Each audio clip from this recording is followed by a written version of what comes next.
আসসালামু আলাইকুম রহমতুল্লাহি ওবরকাতুহু। সম্মানিত দর্শক, গত ১৪ মাসে ডক্টর মোহাম্মদ ইউনূস সরকারের অনেক সমালোচনা করেছি এবং মাঝে মধ্যে প্রশংসাও করেছি অনেকগুলো বিষয়ে, কিন্তু সমালোচনার পরিমাণটা বেশি ছিল। কিন্তু আজকের এই ভিডিওতে ডক্টর মোহাম্মদ ইউনূসের একটি সিদ্ধান্ত বা তার একটি কর্ম, যেটি আমি আনন্দ পেয়েছি এবং আমার কাছে ভালো লাগছে। এটার পরিণতি ভালো হবে না মন্দ হবে ডাজ নট ম্যাটার, কিন্তু আমার ভালো লেগেছে। এই জন্য আমি ডক্টর মোহাম্মদ ইউনূসকে এবং তার সরকারকে ধন্যবাদ দিতে চাই।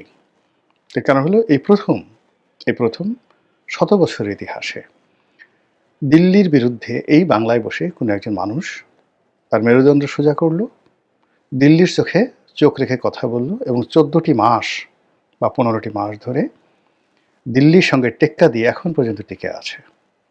কাজেই তার বয়স হয়েছে, ডক্টর মোহাম্মদ ইউনূসের বয়স হয়েছে। আল্লাহ তাকে কতদিন হায়াত দেন আমি জানি না, তিনি রাষ্ট্র ক্ষমতায় কতদিন থাকেন তাও আমি জানি না।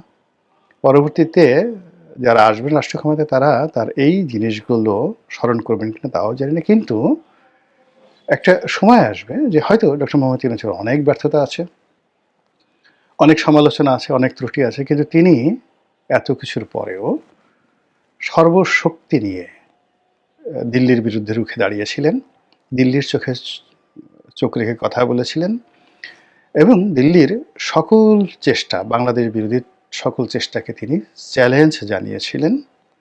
আর ২০২৫ সনের ডিসেম্বর মাসে এসে বিজয় দিবসের পর ১৬ তারিখের পর তিনি যে যুগান্তকারী সিদ্ধান্ত নিয়ে দিল্লির কর্মের একটা দাঁত ভাঙা জবাব দিয়েছিলেন, এটি বাংলাদেশের, আমি বললাম ১০০ বছর নয়, ১০০০ বছরের ইতিহাসে কেউ পারেনি। একটা সময় ঈশা খান চেষ্টা করেছিলেন, কিন্তু মানসিংহের পায়ের কাছে তলোয়ার রেখে তিনি আনুগত্য লাভের জন্য সপরিবারে দিল্লি গিয়েছিলেন। ঈশা খাঁ, মুসা খাঁ চেষ্টা করেছিলেন, পরাজিত হয়েছেন। আমাদের দেশের সিরাজউদ্দৌলা, আলিবর্দী খান, তারা দিল্লির অনুগত দাস ছিলেন। আমরা তাদেরকে নিয়ে গর্ব করি, বাংলা, বিহার, উড়িষ্যা নিয়ে গর্ব করি, কিন্তু তারা সবাই দিল্লির অধীন রাজকর্মচারী ছিলেন। শুরু হয়েছিল আওরঙ্গজেবের ট্রেজারার, এই বাংলা, বিহার, উড়িষ্যার দেওয়ান হিসেবে, প্রধান রাজস্ব কর্মকর্তা হিসেবে মুর্শিদ কুলি খান যে কর্ম শুরু করেছিলেন, এটি পরবর্তীতে আওরঙ্গজেবের পরে তিনি অন্য একটা স্বাধীনভাবে দিল্লিকে নামমাত্র ট্যাক্স দিয়ে তিনি রাজ্য পরিচালনা করতেন। তারপরে সুজাউদ্দৌলা, তারপরে সরফরাজ খান, তারপরে আলিবর্দী খান, আলিবর্দী খানের পরে যাকে বলা হয় যেটা আলিবর্দী খান, আলিবর্দী খানের পরে সিরাজউদ্দৌলা, তারপরে সিরাজউদ্দৌলার পরে মীর জাফর, তারা সবাই দিল্লির অনুগত ছিলেন, দিল্লিকে ট্যাক্স দিতেন। মীর জাফর যেটা করলেন, তিনি দুটো দিতেন, দিল্লিকেও ট্যাক্স দিতেন আর যাকে বলা হয় ইংরেজদেরকে ট্যাক্স দিতেন। আর এর মধ্যে আলিবর্দী খান যেটা করেছিল সেটা হলো তিনি দিল্লিকে ট্যাক্স দিতেন, তার সঙ্গে সঙ্গে আবার তাকে যে বর্গী হামলা হতো, সেই বর্গী হামলা, ভাস্কর পণ্ডিতের নাম শুনছে ডাকাত, বর্গী এলো দেশে, মূলত মারাঠা ডাকাতরা তারা এই বাংলাদেশে আক্রমণ চালাতো, বাংলা, বিহার, উড়িষ্যাতে আক্রমণ চালাতো, ঝটিক আক্রমণ চালাতো। এর কারণ হলো তারা একটা ট্যাক্স দাবি করছিল। মারাঠার যে সরকার ছিল সেই রঘুজি, তো রঘুজি আলিবর্দী খানের নিকট একটা ট্যাক্স দাবি করেছিল। আলিবর্দী খান সেটা দিতে রাজি না হওয়ার কারণে তিনি তার যে সৈন্যবাহিনী ভাস্কর পণ্ডিতের নেতৃত্বে পাঠিয়ে গেরিলা আক্রমণ চালাতেন এবং ওই আক্রমণ ছিল এতটা জঘন্য যে ওটা ইতিহাসে বর্গীদের আক্রমণ হিসেবে অভিহিত। 5 বার আলিবর্দী খানকে যুদ্ধ করতে হয়েছে এবং একটা যুদ্ধে মারাঠাদের সেনাপতি ভাস্কর পণ্ডিত মারা যায়, কিন্তু তারপরেও আলিবর্দী খান পেরে ওঠেনি। ফলে আলিবর্দী খান শেষের দিকে রঘুজিকে নিয়মিত কর দিবেন, সৌথা বলা হতো সেটাকে, সেই কথা বলে তিনি সেই যুদ্ধটা এড়িয়েছিলেন। এই হলো বাংলার ইতিহাস। তারপরে অন্যান্য জমানাতে আপনারা তো সবাই জানেন দিল্লির দাসত্ব কখনো মুক্ত হতে পারেনি। তো সেই দিক থেকে আমি যতটুকু জানি যে এইরকম 15 মাস এই বর্তমান যুগে দিল্লির বিরুদ্ধে গিয়ে দাঁড়িয়ে থাকাটা চারটিখানি কথা নয়। এই সময়টার মধ্যে আমাদের সীমান্ত বহুবার বন্ধ হয়েছে, এই সময়টার মধ্যে ভারত আমাদের সীমান্তে সৈন্য সমাবেশ করেছে, এই সময়ের মধ্যে ভারত আজকে সার্জিক্যাল স্ট্রাইক চালাবে, প্যারাশুট দিয়ে বাংলাদেশে সৈন্য পাঠাবে, এই মুহূর্তে আততায়ী পাঠিয়ে শেষ করে দেবে, বিমান পাঠাবে, যুদ্ধ পাঠাবে, 1 মিনিটের মধ্যে ডক্টর মোহাম্মদ ইউনূসের গলা টিপে মেরে ফেলবে, এই ধরনের অপপ্রচার ভারতীয় মিডিয়াগুলো পাগলের মতো করেছে। কিন্তু এই বৃদ্ধ মানুষটিকে টলানো যায়নি। সে তার যে সিদ্ধান্ত, সেই সিদ্ধান্তে সে অটল থেকেছে। সে বিকল্প চীনে গেছে, চীনে চিকিৎসার একটা উইন্ডো তৈরি করার চেষ্টা করেছে। চীনের একটি হাসপাতাল একেবারে ভারতের নাকের ডগায়, সেই লালমনিরহাটে একটি চীনা হাসপাতাল, মূলত এটা সামরিক স্থাপনা হবে, সেখানে একটা বিমানবন্দর হবে, সেটা তৈরি করার জন্য তিনি সিদ্ধান্ত নিয়ে ফেলেছেন। তিস্তা প্রকল্পের ব্যাপারে সিদ্ধান্ত নিয়ে ফেলেছেন। পাকিস্তানের সঙ্গে বলতে গেলে দহরম মহরম সম্পর্ক শুরু করে দিয়েছেন, ইত্যাদি আরও অনেক কিছু। এ থেকে নিবৃত্ত করার জন্য ভারত আমেরিকার আশ্রয় নিয়েছে, আমেরিকার লবি ব্যবহার করেছে, কিন্তু কোনো কাজ হয়নি। ডক্টর মোহাম্মদ ইউনূস তার সে কাজ করেই চলেছেন। এতে করে আমাদের হয়তো ক্ষয়ক্ষতি হয়েছে অর্থনৈতিকভাবে, আমাদের প্রশাসনিক অনেক সমস্যা দেখা দিচ্ছে, অনেকগুলো ভারতের দালাল যারা আছে তারা সরকারকে সাহায্য সহযোগিতা করছে না, ফলে বলতে গেলে একটা প্রশাসনিক ম্যাসাকার হয়ে যাচ্ছে। কিন্তু তারপরেও তার এই যে ভারত বিরোধিতা, এদেশের যে সাধারণ জনগণ, তাদের মধ্যে যে একটা বেদনা, অপমানের একটা বিশাল কষ্ট। ধরেন আপনার বাড়ি জমিদার বাড়ির পাশে, সৈয়দ সাহেবের বাড়ির পাশে, তালুকদার সাহেবের বাড়ির পাশে, বাড়ির সামনে দিয়ে ঘোড়ায় চলে যেতে পারবেন না, দাড়ি রাখতে পারবেন না, দাড়ি রাখলে ট্যাক্স দিতে হবে, বাড়ির সামনে দিয়ে ছাতি মাথায় যেতে পারবেন না।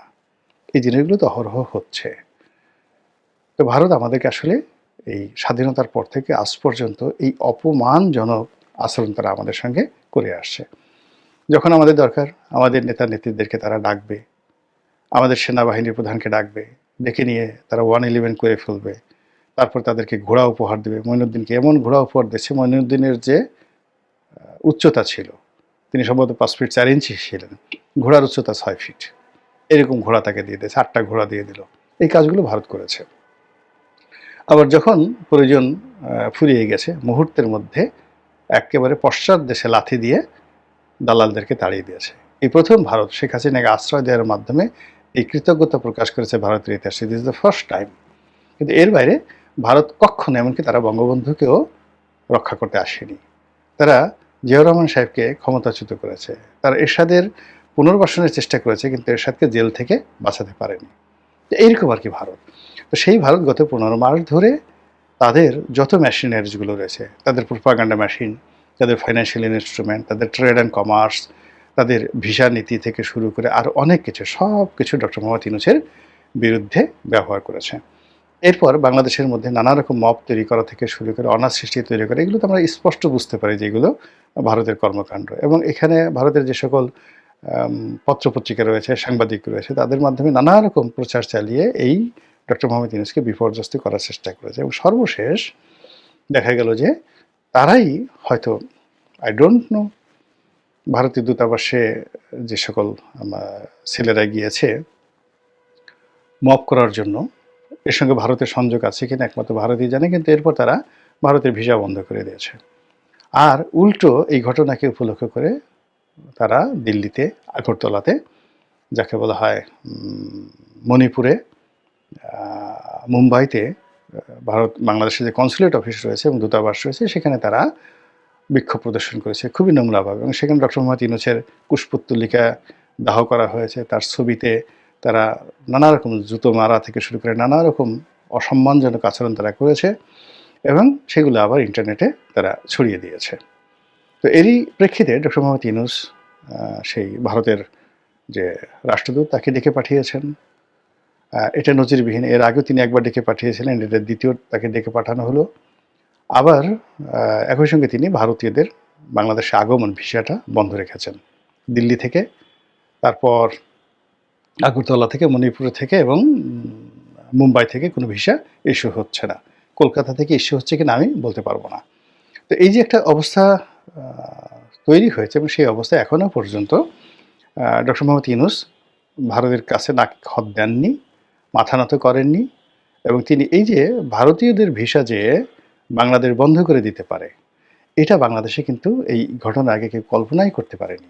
সবাই মনে করতো যে ভারত ইচ্ছা মতো যাইছে তাই করবে, যখন ইচ্ছা তখন সিদ্ধান্ত নেবে, আমাদেরকে অপমান করবে, লাঞ্ছিত করবে, আমরা শুধু চেয়ে চেয়ে দেখবো আর বাঁশি বাজাবো। অপমানিত হব, কিন্তু আমাদের এই দেশের, আমাদের যে ভারতের বিরুদ্ধে কিছু করার আছে, সিদ্ধান্ত গ্রহণ করার ক্ষমতা আমাদের আছে। আমরাও যে ভারতের রাষ্ট্রদূতকে ডেকে পাঠাতে পারি, এবং আমাদের রাজনীতিবিদরা যেভাবে ভারতের দূতাবাসে যাওয়ার জন্য পাগল হয়ে যায়, তাদেরকে ভারতীয় দূতাবাস যদি একটা চিঠি দেয় যে আসো, আজকে আমাদের রেডিসনে একটা খাওয়া দাওয়ার অনুষ্ঠান হবে, এবং তখন দেখা গেল যে ১ সপ্তাহ আগের থেকেই সেই রাজনীতিবিদ জামাকাপড় পরবে, গায়ে সেন্ট মাখবে, আতর মাখবে, কীভাবে সেই রাষ্ট্রদূতের সামনে গিয়ে দাঁড়াবে, এগুলো মহড়া করতে থাকে। আর আপনি যদি নিষেধ করা তো দূরের কথা, তাদেরকে যদি শিকল দিয়ে বাঁধেন যে আপনি যেতে পারবেন না, তারা সেই শিকল ছিন্ন করে, রীতিমতো শিকল ভেঙে, দানবের মতো শিকল ভেঙে তারা চলে যাবে সেই ভারতীয় দূতাবাসে। এই কালচারটা আমি দেখেছি। তো এই যে কালচারটা, সেই কালচারটা ভেঙে দিয়ে এই প্রথম ডক্টর মোহাম্মদ ইউনূস যে সিদ্ধান্ত নিলেন, ফলাফল যাই হোক না কেন আমার ভালো লেগেছে, ব্যক্তিগতভাবে ভালো লেগেছে। এই ভালো অব্যাহত থাকুক। ভারতের সঙ্গে আমি কখনোই শত্রুতা চাই না, বন্ধুত্ব চাই, কোঅপারেশন চাই, এবং সম্মানজনক তাদের সঙ্গে একটা নিষ্পত্তি চাই। এখন যে একটা পরিস্থিতি তৈরি হয়েছে, সেই পরিস্থিতি কোনো চক্রান্ত দ্বারা, ভয় দ্বারা, হুমকি দ্বারা, কিংবা অন্য কোনো তৃতীয় পক্ষের নেগোসিয়েশন দ্বারা শেষ হোক, এটা আমরা চাই না। আমরা চাই ভারত আমাদেরকে বুঝুক, আমাদের জনগণকে সম্মান করুন, আমাদের রাজনীতিবিদদেরকে সম্মান করুক, রাষ্ট্রকে সম্মান করুক, এবং আমাদের সঙ্গে একটা মানে দেশের সঙ্গে দেশের সম্পর্ক তারা গড়ে তুলুক। এবং সেক্ষেত্রে আমরা সবাই ভারতকে সমর্থন দেব। আমরা তো প্রতিবেশী পাল্টাতে পারবো না, কিংবা আমরা ভারতের সঙ্গে দীর্ঘমেয়াদে লড়াই সংগ্রাম করতে পারবো না, কিন্তু আমরা তো প্রতিবাদ করতে পারবো, এবং সেই প্রতিবাদের জায়গাটি ডক্টর মোহাম্মদ ইউনূস দিয়েছেন। এই জন্য আমাকে মনে হচ্ছে যে না, আসলে তিনি একজন বাপের বেটা। মহান আল্লাহ আমাদের সবাইকে হেদায়েত দান করুন এবং হেফাজত করুন। আসসালামু আলাইকুম ওয়া রাহমাতুল্লাহি ওয়া বারাকাতুহু।